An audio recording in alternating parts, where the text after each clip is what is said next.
उत्तराखंड में प्राथमिक शिक्षकों की भर्ती निकली हुई है, जिसके लिए अलग अलग जिलेवार विज्ञप्ति जारी की जा रही है और अभी तक 8 जिलों की विज्ञप्ति जारी हो चुकी है और आज जो है उधम सिंह नगर की भी विज्ञप्ति जारी हो गई है।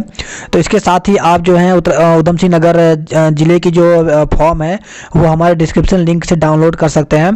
तो आपको बता दें कि जो अलग अलग जिले हैं इनकी जो विज्ञप्ति है वो यहाँ पे जारी हुई है। साथ ही जो फॉर्म है उसका फॉर्मेट भी अलग अलग है। तो जो यहाँ पे उधम सिंह नगर का जो फॉर्म का फॉर्मेट है वो हम यहाँ पर लेकर आए हुए हैं और उसको आप डाउनलोड कर सकते हैं। सबसे पहले हम यहाँ पर विज्ञप्ति की डिटेल जान लेते हैं और इसके साथ अगर हम बात करें यहाँ पर तो इसकी जो अंतिम तिथि है वो 30 दिसंबर है। तो 30 दिसंबर से पहले आपको फॉर्म भर करके ऑफलाइन जो फॉर्म है वो भर करके आपको भेजना होगा। तो चलिए यहाँ पर हम देख लेते हैं जो यहाँ पर उधम सिंह नगर की विज्ञप्ति निकली हुई है। तो इस प्रकार से उधम सिंह नगर की विज्ञप्ति जारी हो गई है और इसमें जो टोटल पदों की संख्या वो 72 है। तो यहाँ पर देख सकते हैं इसमें अनुसूचित जाति के 72 सहायक अध्यापक पदों पर बैकलॉग के रिक्त के क्रम में नियुक्ति की जानी है, जिसमें बताया गया कि रिक्तियों की संख्या बढ़ घट सकती है।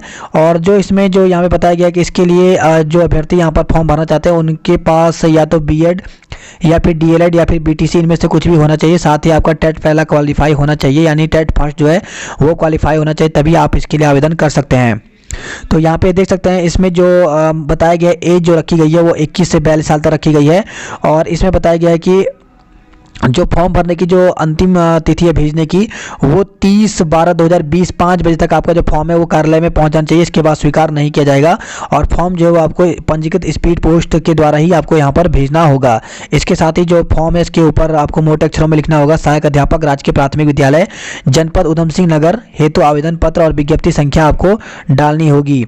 तो विज्ञप्ति संख्या यहाँ पर हम आपको दिखाते हैं। यहाँ पर ये विज्ञप्ति संख्या है 4/7244 और 46, ये इसकी विज्ञप्ति संख्या यहाँ पर जारी की गई है। तो ये आप यहाँ पर देख सकते हैं। इसके साथ ही यहाँ पर जो इसका आवेदन का प्रारूप है वो इस प्रकार से यहाँ पे देख सकते हैं। तो ये फॉर्म जो है हम यहाँ पर लेकर आए हैं, ये भी हमको दिखाएंगे। तो इसमें अगर आप देखते हैं तो ये फॉर्म बिल्कुल यहाँ पर सिंपल सा है और इसमें जो है वो गुणांक वगैरह नहीं दिया गया है, केवल आपको यहाँ पे विषय डालना है, प्राप्तांक, पूर्णांक और प्रतिशत डालना है। तो ये आवेदन का प्रारूप है। तो ये फॉर्म हम यहाँ पर लेकर आए हैं जिसको आप हमारे डिस्क्रिप्शन से डाउनलोड कर सकते हैं। तो ये उधम सिंह नगर का हम फॉर्म लेकर आए हैं जिसके लिए आप आवेदन कर सकते हैं। देखिए यहाँ पर वो यही फॉर्म है जो बिना गुणांक वाला फॉर्म है। तो इस प्रकार से फॉर्म है, इसको आसानी से आप डाउनलोड कर सकते हैं डिस्क्रिप्शन लिंक से और इसको आप भर करके भेज सकते हैं। तो इसमें आपको आवेदक का नाम, माता का नाम, पिता का नाम, अगर विवाहित है तो पति का नाम, जन्म तिथि आपको डालनी पड़ेगी, गृह जनपद जहाँ का आपका स्थायी निवास है वो डालना पड़ेगा, स्थायी पता और पत्र व्यवहार का पता जहाँ पर अभी आप रह रहे हैं प्रेजेंट टाइम में वो डालना पड़ेगा। विषय वर्ग यहाँ पर आ जाएगा, अगर आप साइंस वाले हैं तो विज्ञान लिखिए, अगर आप आर्ट साइंस वाले हैं तो विज्ञानता लिखिए। इसके साथ ही आपको 1/7/2020 को आपकी एज कितनी हो रही थी वो आपको निकालना है यहाँ पर। साथ ही आरक्षण श्रेणी का पत्र संलग्न करें, अगर आप SC ST OBC के हैं तो आपको यहाँ पे लिखना होगा।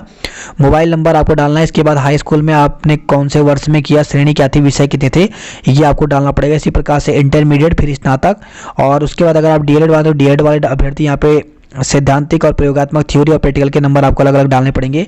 लेकिन अगर आप BEd वाले हैं तो आपको यहाँ पर इस वाले कॉलम में भरना पड़ेगा, इसमें भी आपको प्रैक्टिकल और थ्योरी के अलग अलग नंबर डालने पड़ेंगे। साथ ही UTET या CTET आपका फर्स्ट होना चाहिए, वो आपको यहाँ पे डालना है। इसके बाद जो नेक्स्ट यहाँ पर आता है सेवा योजना कार्यालय में पंजीकरण संख्या आपको डालना पड़ेगा, संलग्नों की संख्या, आप कितने डॉक्यूमेंट भेज रहे हैं और इस प्रकार से यहाँ पर ये फॉर्म है। तो ये फॉर्म आप यहाँ पर डाउनलोड कर सकते हैं। इसके साथ ही आपको फॉर्म जो है भर करके उधम सिंह नगर की एड्रेस पे यहाँ पे डालना पड़ेगा और साथ ही जो है आपको लिफाफे के ऊपर ये जरूर लिखना होगा प्राथमिक शिक्षक के लिए, ऊपर से जो हेडिंग है वो आप जरूर डाल दें उधम सिंह नगर। साथ ही आपको पिन कोड और विज्ञप्ति संख्या डालकर इसको भेज दें। तो यही फॉर्म लेकर आए हैं जिसका फॉर्मेट यहाँ पर है और यही फॉर्म आप डाउनलोड कर सकते हैं। तो देख सकते हैं यहाँ पर ये जो फॉर्म का है यही सेम फॉर्म लेकर आए हैं। आपको बता दें कि इस फॉर्म में आपको नोटरी की आवश्यकता नहीं है, क्योंकि जिस प्रकार से चंपावत का फॉर्म आया हुआ था तो उसमें नोटरी भी मांगा गया था, लेकिन उधम सिंह नगर के ज़िले में जो है इसमें नोटरी नहीं मांगी गई है। तो विदाउट नोटरी आप इस फॉर्म को भर करके भेज सकते हैं। इसके ऊपर आपको ये लिखना जरूरी है सहायक अध्यापक राजकीय प्राथमिक विद्यालय जनपद उधम सिंह नगर हेतु आवेदन पत्र और विज्ञप्ति संख्या सहित ये आपको लिखना जरूरी है। और याद रखिए कि 30 दिसंबर तक इसकी अंतिम तिथि है, तो 30 दिसंबर से पहले आप जो है आवेदन भर करके भेज दें।